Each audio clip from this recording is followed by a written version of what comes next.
This is the third in our series. And tonight we're very pleased and excited to be talking about Native American studies and the way in which anthropological research having to do with American Indians is being transformed by what our guest, Professor Ken Lokensgard of Washington State University, calls the ontological turn. So as always in our formats, we'll let Professor Lokensgard make a few remarks, and then we have 4 discussants here, all in graduate students in the field of Native American studies in some particular way, including in the study of religion. And I'll let them briefly say a few words about themselves, and then we'll get into the critical conversation. So Ken, if you could just say a few words about yourself, what you do, and your position, and then we'll come back to you and get into the actual topic. Sure, thank you, Carl. Well, my name's Ken Lokensgard. I'm trained in religion and kind of focused upon the ethnography of religion. I teach in anthropology now. I'm at Washington State University. I work for the Center of Native American Programs. Among other things, we're trying to sort of expand our research mission and work with local tribal communities and so on. For my own work, I've worked with the Blackfoot peoples for many years on issues of ontology and others. And yeah, I want to talk a little bit about the ontological term tonight. That's not necessarily my term, but one we're hearing a lot in the world of anthropology and ethnography right now. Okay, great. Well, let's start over here on the left of our screen with Dave. Hi, I'm David Walsh. I'm a graduate student, a doctoral candidate at Arizona State University in the Religious Studies program in the Anthropology of Religion track, and I work with the Native Dene people in the Northwest Territories of Canada. I've done ethnography with them on their relationships, traditional relationships with nature, mostly with caribou and other food animals. Okay, and next we have a couple here who are both PhD students who I know because they've been in classes with me, though I don't work directly with them. I'll let them introduce themselves. Well, hi. Thank you for the invitation to join. I'm Wendy Felice. I'm in the joint PhD program between University of Denver and Iliff School of Theology by way of cultural anthropology. So now I'm in religious studies, but I find that they really coalesce well for me. I critique the discourse of human rights with regard to so-called sacred places. My specific site is Matotipila in the Black Hills. And I'm Patrich. I'm also in the joint PhD program. This is my wife. We met in the program. Let's see. My project is looking at kind of traditional relational practices among the Lakota peoples. Okay, and finally, Shane. Hi, I'm Shane Dahl. I'm a PhD student at the University of Toronto right now. A few years back, during my master's degree at Trent University, I worked on the Kainai Reserve in Alberta, studying with the Blackfoot community. I studied dreams, shamanism, ethics, the ethics of sacred knowledge, and Blackfoot ontology, for which Ken was my external examiner. And now I'm doing research in northern Japan on contemporary mountain asceticism. All right. Okay, well, Ken, well, let's start. Get back to you. So, what is the ontological turn exactly? Can you characterize it for us? I don't know if exactly I will, but I'll sure do my best. It's a term we're hearing a lot in anthropology right now. Some evidence of this is the popularity of the book by Eduardo Kohn. Make sure I get the title here correct. How Forests Think. And it's prompted a lot of discussion. Some more evidence of this concern with ontology is found with the fact that American Ethnologists, which is really a premier publication in anthropology and ethnography in general, they devoted an entire virtual issue to the topic of ontology as they've covered it in the past. I don't know exactly where the term anthropological turn comes from. I think certainly, it kind of brings to mind the linguistic turn in philosophy inspired by the Ricoeur's hermeneutics of suspicion, and in anthropology, maybe it also sort of connotes the interpretive term that we see embodied in the work of people like Clifford Geertz and quite a few others.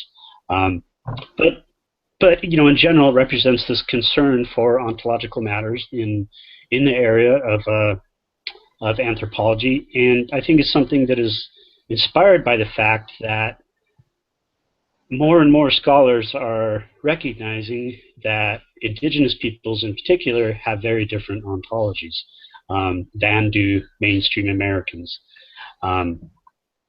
Mostly European Americans, but of course that can include a lot of different people.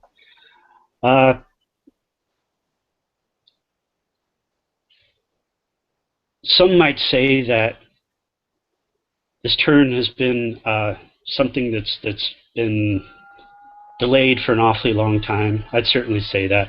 But the fact is, there are people, scholars, historical scholars, that have looked at these issues. We could even look at somebody as well known as Marcel Mauss, who wrote about personhood, and certainly personhood has been a big topic in studies in Oceania, and a lot of classic works in anthropology. But in the world of Native America, we had A. Irving Hallowell in the 1940s who described himself as a psychological anthropologist. And he really brought to the attention of people looking at Native America the fact that that ontology in the anthropological sense, which we might understand as the categorization of beings, plural, and being with a capital B, he brought to the attention of other scholars the fact that for the people he was working with, who are the Ojibwe and who belong to the Algonquian language family, personhood is something that can extend to animals and even to what many of us would consider objects. It was appropriate that he looked at this among an Algonquian language-speaking people because their language doesn't designate male, female, neuter like a lot of European languages do, but rather designates animate and inanimate. So it certainly his work was pretty powerful, and I guess I should cite it in case anybody wants to look it up here. He wrote a fair amount, but probably the most relevant article is Ojibwe Ontology, Behavior, and Worldview, and that was published in a few different forms, so it's relatively easy to find. He also wrote a larger book that kind of dealt with some of the same issues. Hallowell certainly influenced some people, and there's, I think it was Anne Strauss who worked with the Cheyenne. There's been several scholars, I think, who've worked in Arctic regions and in various places in North America, and in some cases elsewhere. They really took to heart the sort of lessons that Hallowell learned when he was working with the Ojibwe peoples. And what Hallowell found, besides this linguistic fact, is that not just that objects and animals and many things besides human were regarded linguistically or designated linguistically as animate and potential persons, but they were treated like that as well. So this wasn't just a quirk in the language or something like that. If I remember correctly, he talks about speaking to an old man, and he asks him about rocks, which are designated as animate. And Hallowell asks the old man and says, well, are all these rocks alive? And the man thinks and sort of reflects for a minute, and he says, no, but some of them are. So it's not as if the people Hallowell was meeting with are going to go out and have a conversation with the rocks around them, but there's a possibility of some sort of communication, or more specifically, some kind of interaction Because when we're talking about personhood, we're usually talking about something that can be a social actor. Not in every definition, but in most, and we can get to that a little bit later.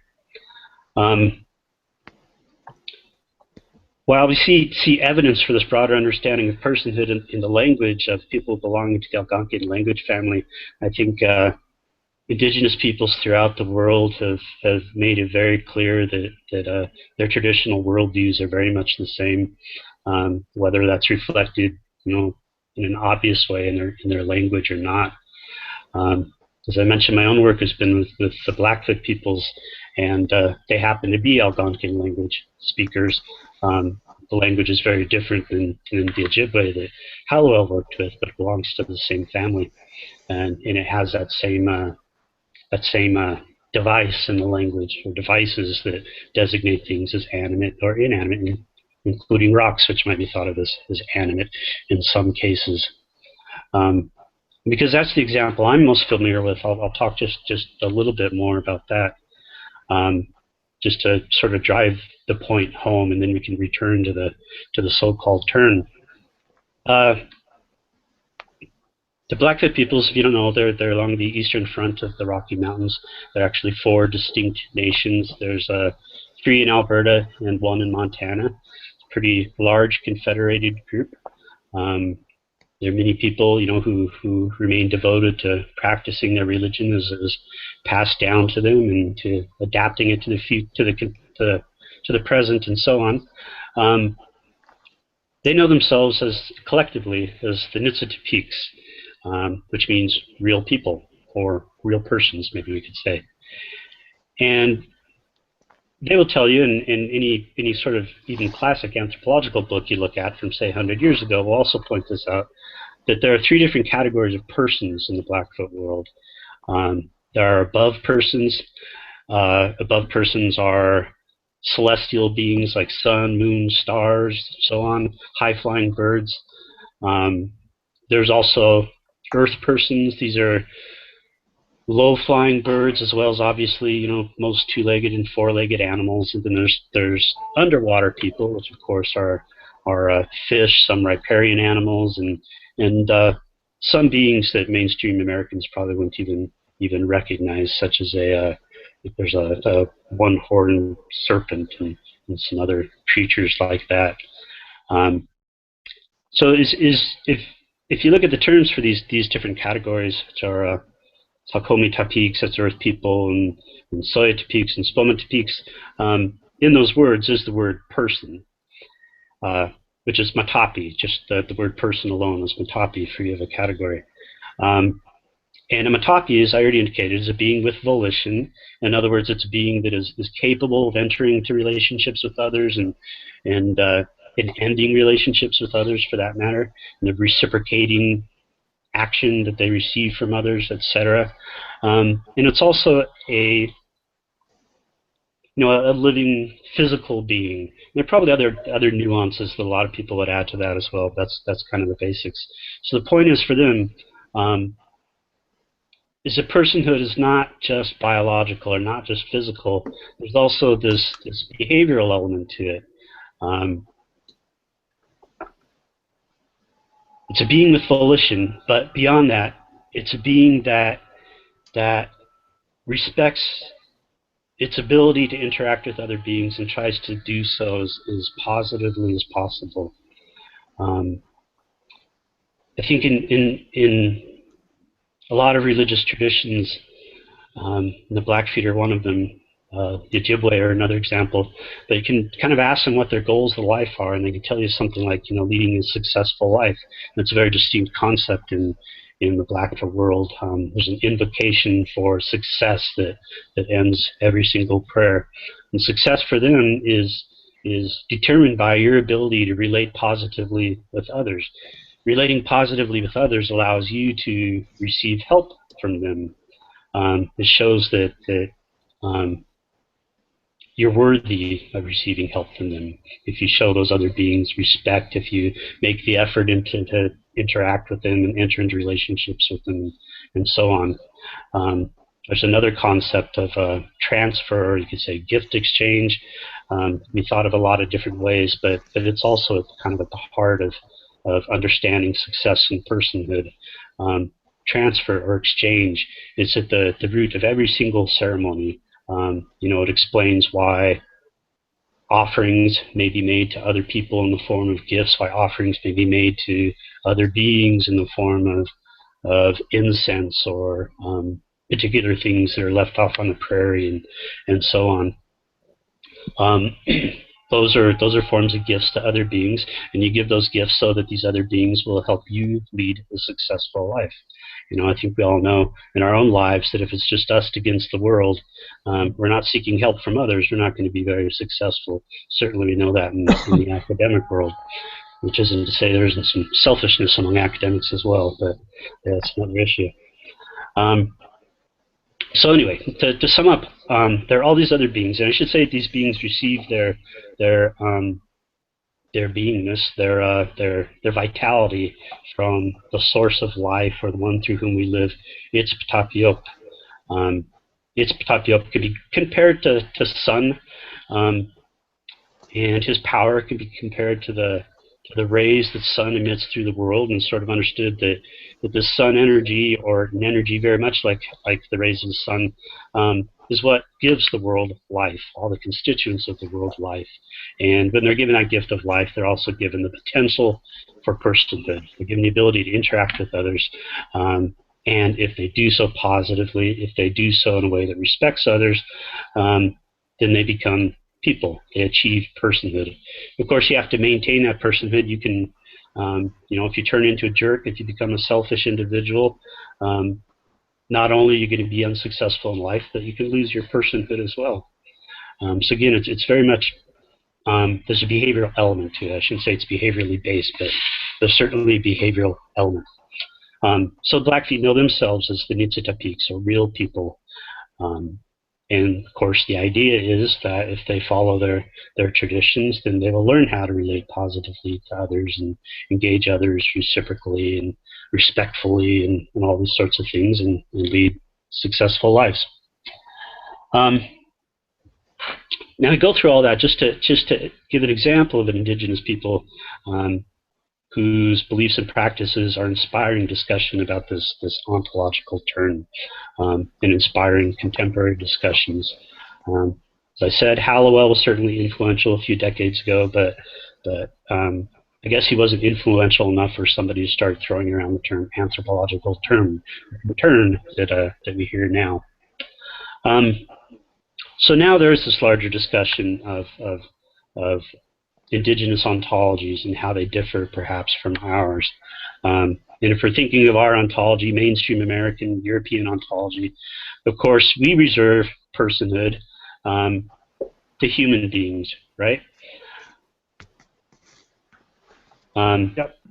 Most of us, you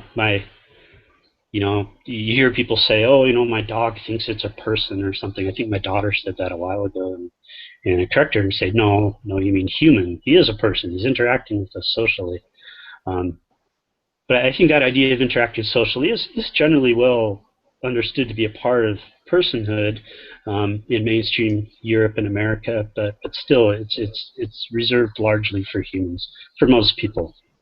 And not only, unfortunately, is it reserved for humans, but sometimes it's reserved, of course, for particular humans. If we go back in the European and American philosophical traditions, we talk about subjectivity and objectivity and so on, and we think of persons as social actors, as subjects. And we often think of as objects as recipients of action, or as things that are even incapable of action, as passive beings, if they're beings at all. Anyway, we all know about the objectivization of women. We know about the objectivization of various marginalized peoples. We know about the objectivization, perhaps a necessary objectivization of the enemy in war, etc. So not only do we reserve the status for humans, but we're a little bit stingy with it even among humans. Whereas among indigenous cultures, such as that of the Blackfeet, it's a status that isn't automatically given to anybody, and when it is achieved, it can be achieved by many beings besides human. They simply have to act respectfully, reciprocally, in a way that will invite help from others, and in a way that will help others at the same time as well. So again, with the ontological turn, or the ontological turn, a lot of people want to talk about this. I mentioned Cohn earlier, who wrote "In Force Think," "How Forests Think," and I'm going to read a quote from that.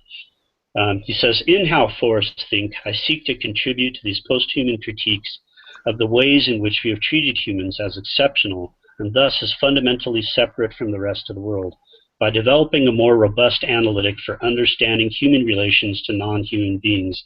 I do so by reflecting on what it might mean to say that forests think." Notice, by the way, he's not talking about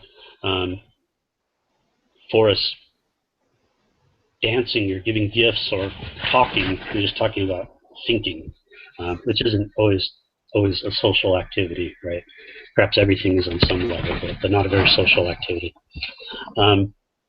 So that's from his very important and influential text.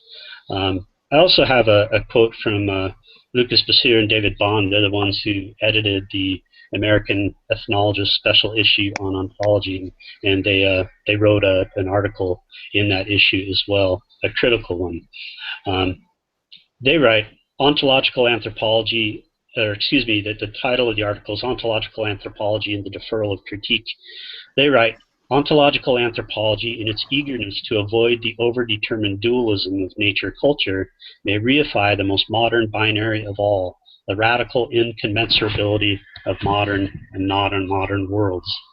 So they sort of see somebody like Cohen, or at least the implication is they see somebody like Cohen who's almost sort of advocating that we embrace a broader, potentially more inclusive ontology. They see that as a form of romanticism, or perhaps we could say more accurately, a form of primitivism.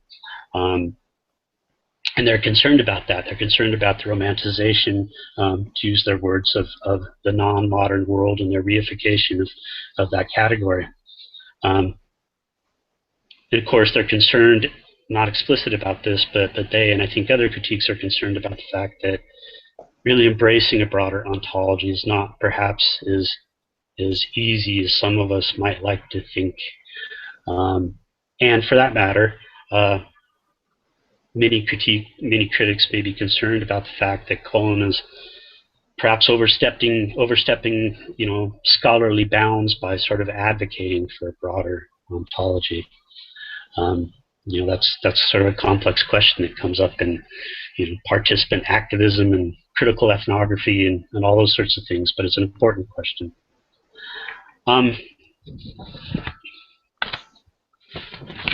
Okay, are you ready to take questions yet? Sure, yes. Yeah, okay, great, yeah, all right. Anybody want to jump in here and offer, say something about this, ask a question, probe in a little different direction, so forth? What do you think of this idea that you've got to come at Native American studies, particularly what has historically been functional anthropology, by beginning to get inside, you might say, the worldview? This is not a necessarily metaphysical enterprise, is it, and so forth? But it's like, isn't it? So, when I listen to this, I think of somebody like Owen Barfield, who was called about participation mystique, participatory ontology.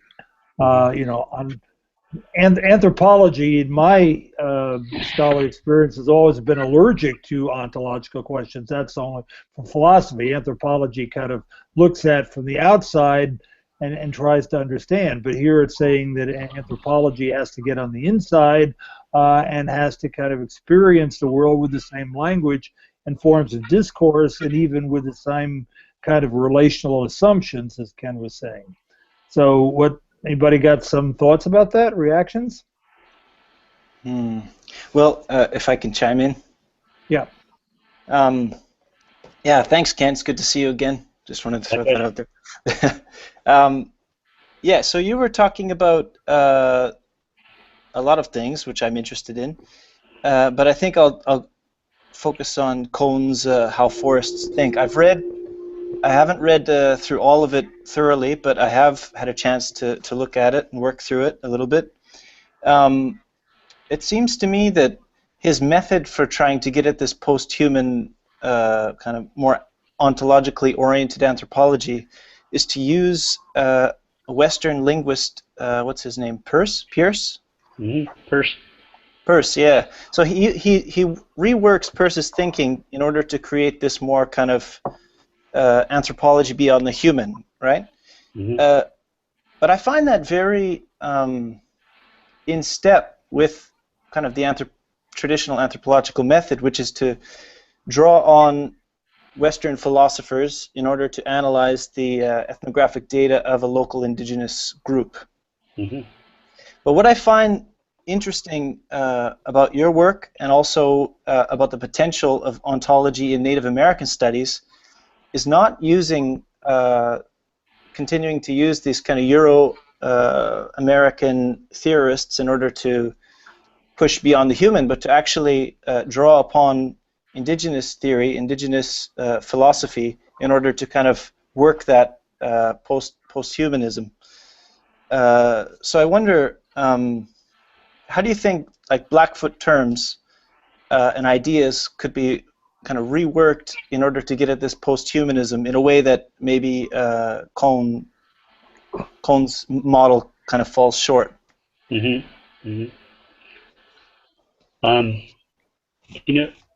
Unfortunately, our conversation is limited right here, but this is a broader conversation, and it's one I think that extends beyond anthropology to sort of another area of discussion, which is indigenous research methods. The idea of indigenous research methods, I don't know, I'm sure somebody's formally defined that at some point.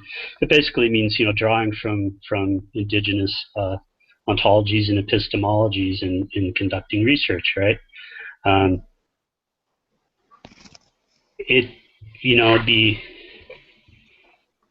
Some people might say, well, if we're drawing from ontologies and epistemologies for scholarly work that regards, non-humans as persons, they're going to call that into question. But if we consider more broadly what such research methods may be about at heart, sort of setting aside the issue of what the word I'm looking for is, but not in love with post-human, but setting aside the issue of moving beyond humanity. What we're going to find, if we look at those methods, is we're going to find an emphasis upon, again, respect, reciprocity, and an emphasis upon being held accountable for whatever you write. Any knowledge you find in an indigenous context is going to arise from that exchange and interaction with other beings, right? In the scholarly world, to some extent, we appreciate this, and that's why we have peer review, right? We need to be held accountable to somebody, and sometimes review even creates conversation. You can see ongoing letters at the end of a journal or something like that. So we can appreciate that. But I think people advocating indigenous research methods want to push that even further and make sure that people are held accountable not only to their peers, but also to the people with whom they're working, about whom they're writing, etc. And maybe those people should be considered peers as well. I know in my own work it's always available to Blackfoot peoples, if they want to take the time to read it. In some cases they're not going to care at all.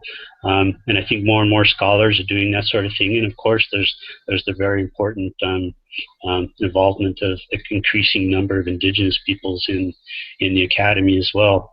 A significant one, I think one that raises some interesting issues about sort of incorporating these indigenous views to pressure the academy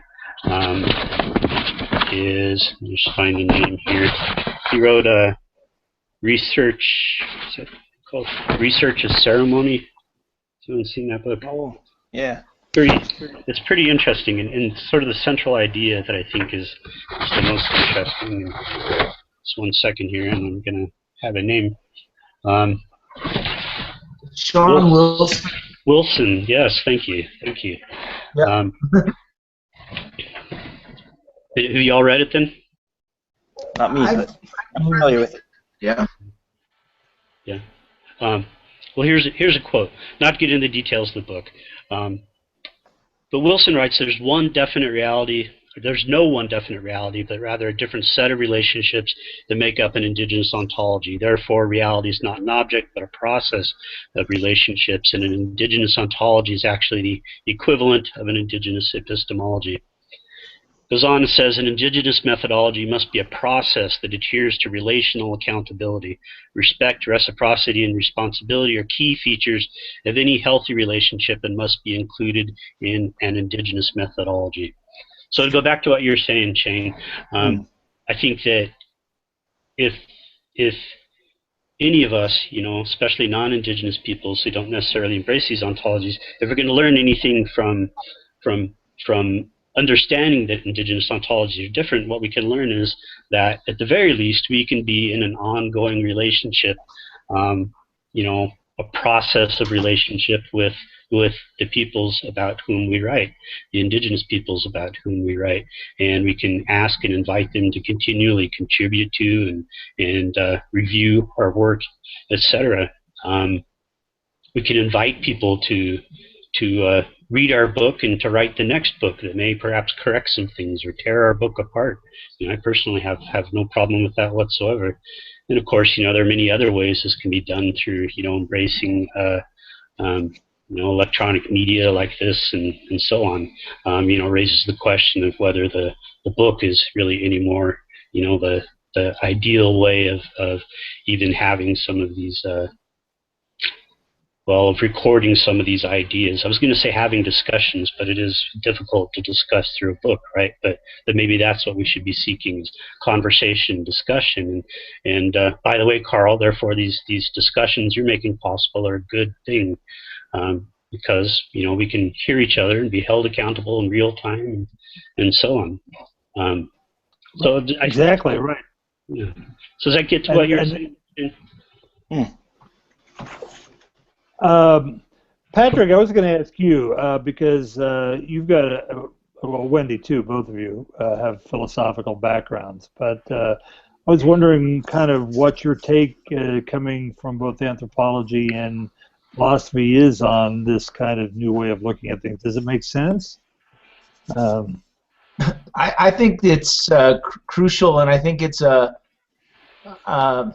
it's kind of an old new way of looking at things.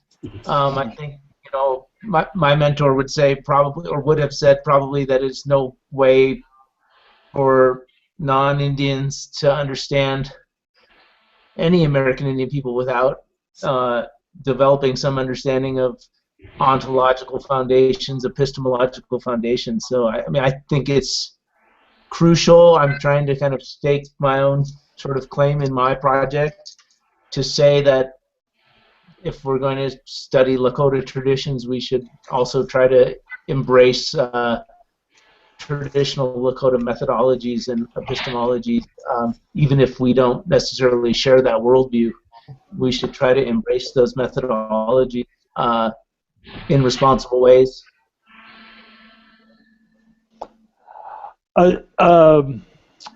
David, what do you think about this? I think this is a fantastic conversation. First of all, let me say thank you for inviting me.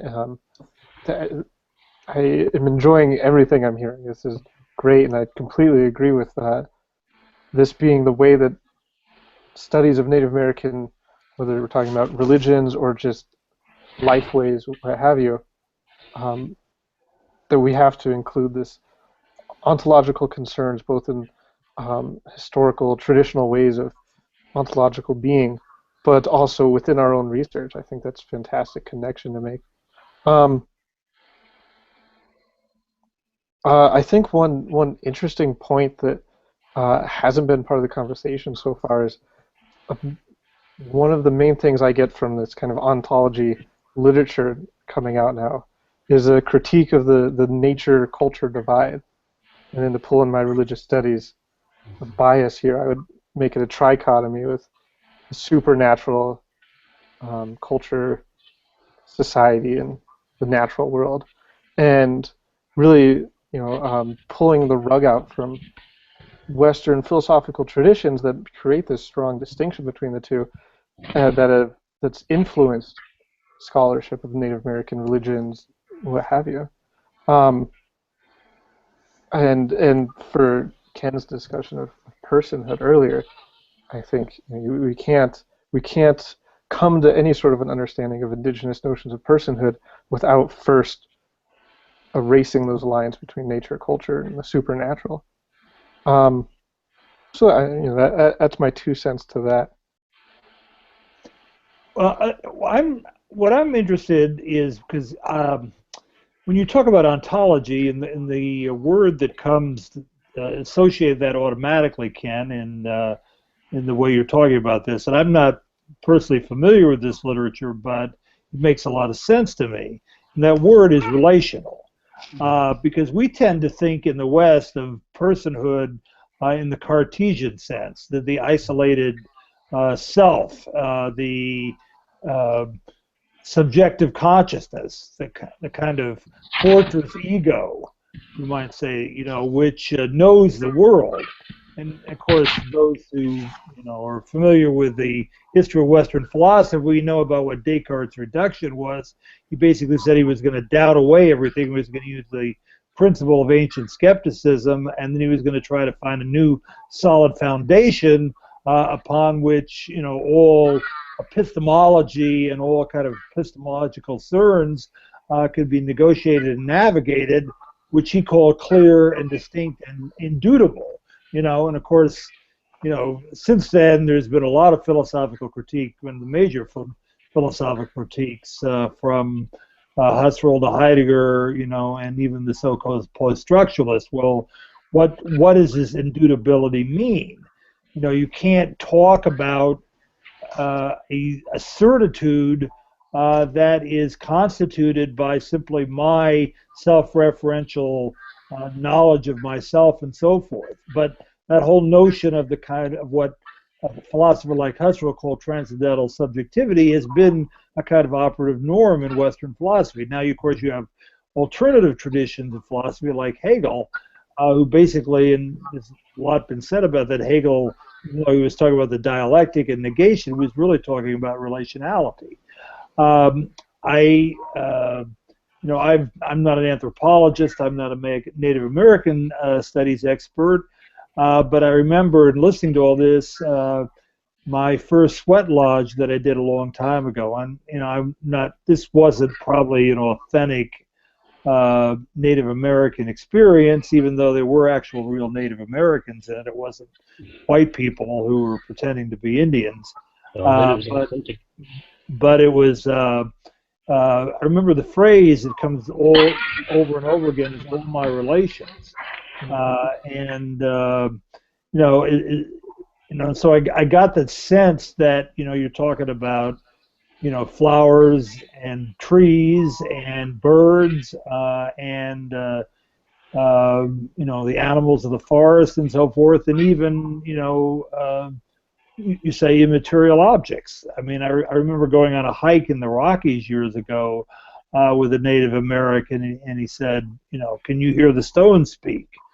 I didn't find that odd or not, but when I repeated that to some of my more positivist friends, that their immediate reaction was, very Western and Cartesian. Well, that's kind of silly. That's crazy. That's primitive, and so forth. But there's an actual, what I'm getting at, and this is all I have to say. There is a major dimension of Western philosophical thinking that would allow this in, and I'm wondering if this whole ontological modality that you're talking about couldn't be actually a critical challenge to Western epistemologies that could be brought about not only in methodology and anthropology, but in all of the humanities, including philosophy. Yeah, and I think that's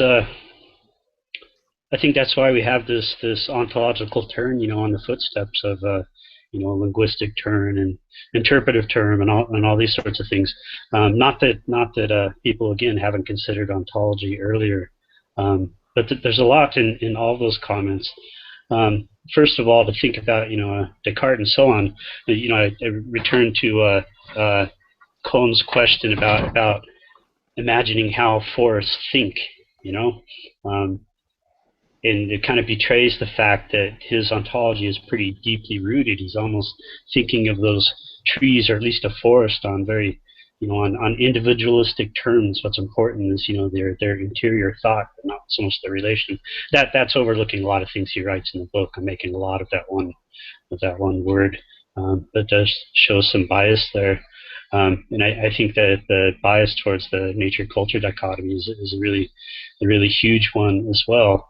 When critics, like those I cited earlier, when they worry about romanticization, I think they're very much worried about how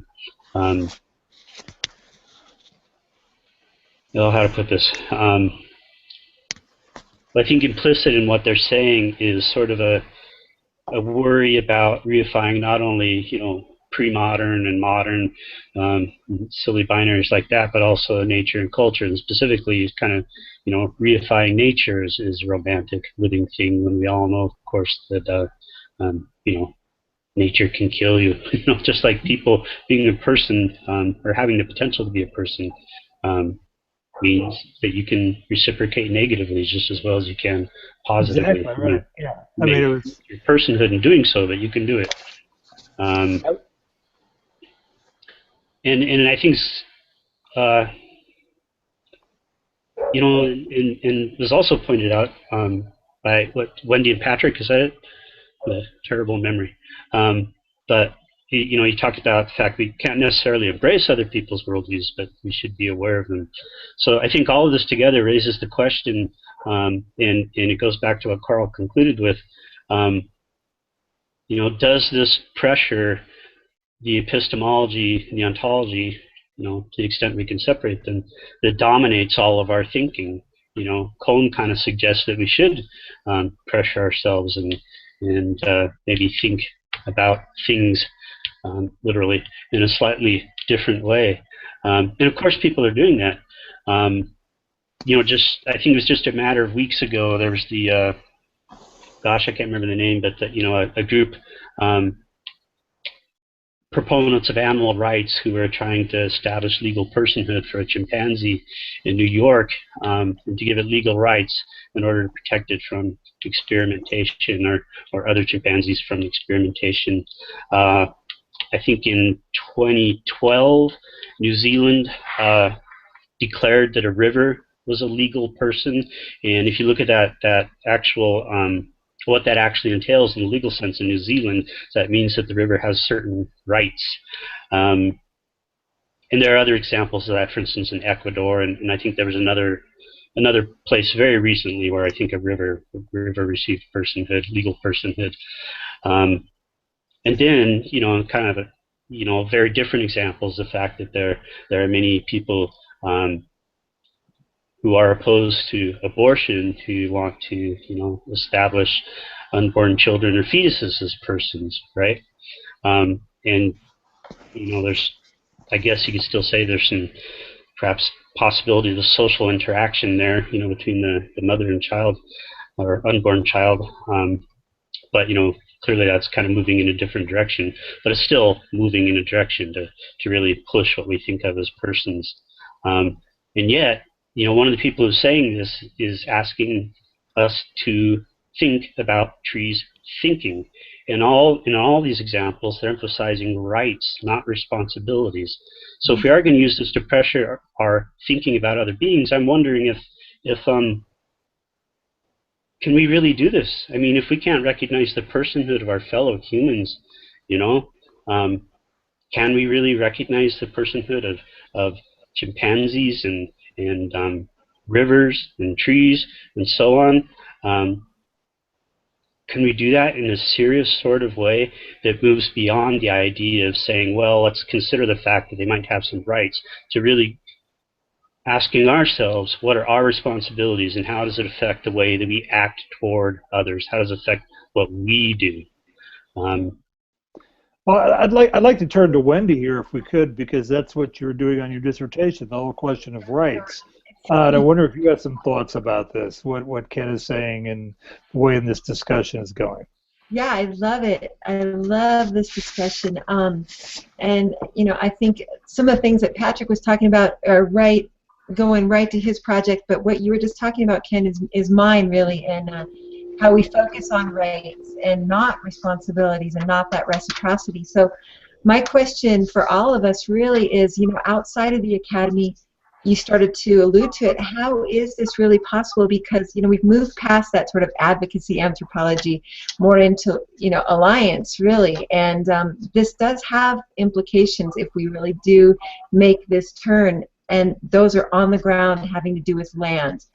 If you really understand or want to understand another worldview that's very different from the Euro-American worldview, then you have to acknowledge those long-standing historical ties to land and other than human beings that inhabit the same land. And so if we really take that seriously, what are the implications for reservations on land that's set aside, national parks, you know, national monuments, things like that? We really have to start thinking about that as well, outside of just philosophically. If I can jump in there, this conversation is going very interesting ways. I think one way that I want to maybe ground it, maybe complicate it, I don't know, is we've talked a lot about relations, personhood coming through from relations, and Wendy, with what you were just talking about, I think it's there, right, with a river, for instance, could be a person, as Ken was saying, could be understood as a person. But from my study, what I found is relations isn't as maybe a better word would relationship, because it's not about this abstract. You know, I don't want to come up with another ontology that comes from this Western perspective, where I'm pulling out this term here and pulling out this sacred mountain here and looking at it from this objective standpoint, when what makes a place, or let's say an animal, for instance, to make it a little more personal, what makes an animal a person to someone is the relationship the two beings have. That's where that's why respect and reciprocity, as Ken was talking about, is so important, because it's personal. So then if you get into the realm of rights and the courts, I have no way of grasping how this could translate, because the court system is not set up for relationships. And rightfully so, it comes from this Western perspective, this Western history, that it's just, when you said what you said, Wendy, immediately I hit a wall in my head that I had to tell everybody else I was hitting, because maybe somebody could offer something to that. But well, I had a more ethnographic question for Ken that might go into a different direction. I don't know. By the way, we've got about 5, 6, 7 more minutes here, so. Oh, okay. Well, let's just stick with the rights then. Well, no, we can take it in a different direction if you want to. But I just want to warn everybody we've got a limited time left. Okay. Well, I was just wondering. I was thinking that one way that we might be able to avoid or prevent the romanticism of this ontology or ontological anthropology is to really contextualize ethnographic data in the contemporary sense. So, for example, you were talking about different 3 categories of beings, right? With the Blackfoot, and but the general term for person is matapi. Mm-hmm. So, or matapixi, right? That's plural. Matapix is plural. So I was thinking, like, you know, traditionally we have these 3 categories of beings: in the sky, the earth, and what was the other one? Water, underwater. Water, right. So, but how are these categories being translated into a modern context where, you know, people are speaking English, some of them go to Christian churches on the weekends, everybody's got an iPhone, computers, houses, cars. You know, is a car have a personhood? Does a bicycle have personhood? You know, these sort of questions. Have you seen the ad where where the woman calls her car Brad. Have you seen that? It's on TV just now. I haven't seen it. I Yeah. got Japanese TV. They also have some interesting, you know, Yeah. they give personhood to a lot of things here too. But Yeah, and, I think that's, something they wrestle with, and there have been times when elders and native speakers have gotten together to try to sort out some of those things as they think about new terms and so on. But I don't know that that's always been done in the past.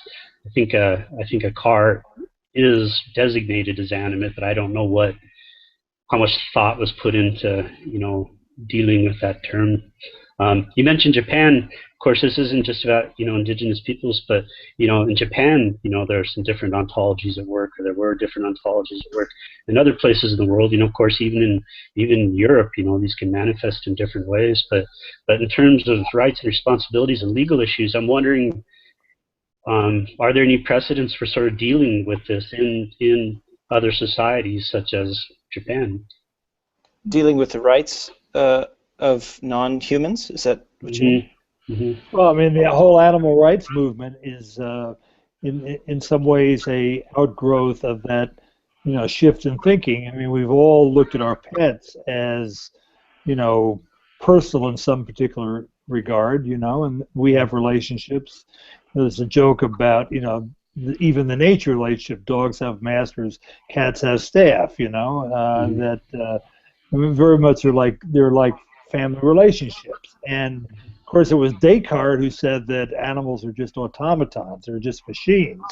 And in many ways, that was kind of the dominant kind of metaphysical understanding of anything that was non-human and so forth. Well, obviously, we've come a long way, and there's a very strong movement within our culture to look at animals as having rights, because animals, are human in some ways. In some ways, I think that, you brought up the question of the fetus, that's always been there.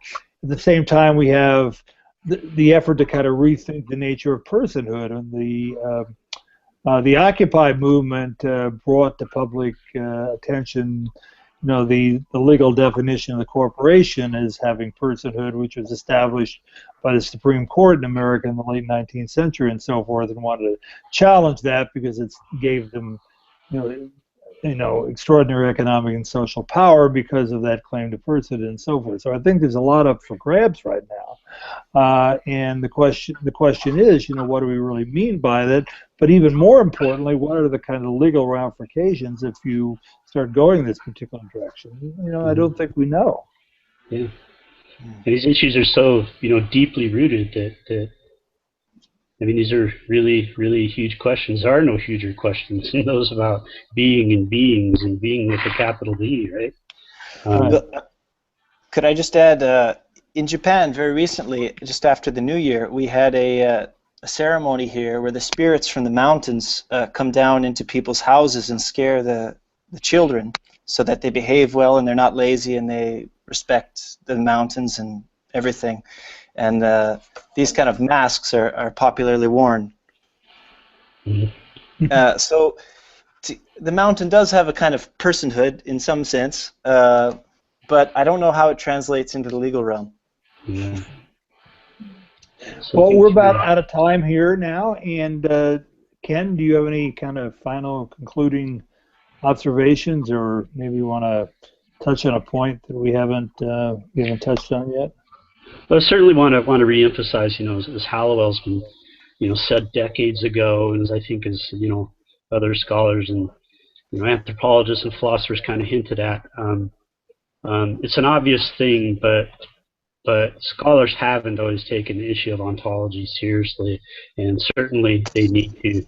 It's impossible to understand so many other peoples and cultures if you don't understand how they understand personhood and how they relate to others, because that's what identity is all about, of course. So it's good that people are talking more about this, and at the same time, it's good that this opens an avenue for indigenous research methodologies or epistemology simply to be taken seriously. Hopefully we're going to see a lot more of that in the future. As for widening our own ontology as a public, I don't, my dog's a person, I'm concerned about the welfare of other beings, even if rights isn't the language I would choose. And it's good, I guess, that we're pressuring our definitions of personhood, that we're asking about them and so on. But and I think there's a lot of value in pressing those definitions much, much further, as Wendy's work points out. But boy, I don't know how we get there. Yep. Okay, well, thank you very much. That was fascinating, and thank you to all our discussants for chiming in and pushing us in interesting ways. And we'll leave it there. So, good night. Good night.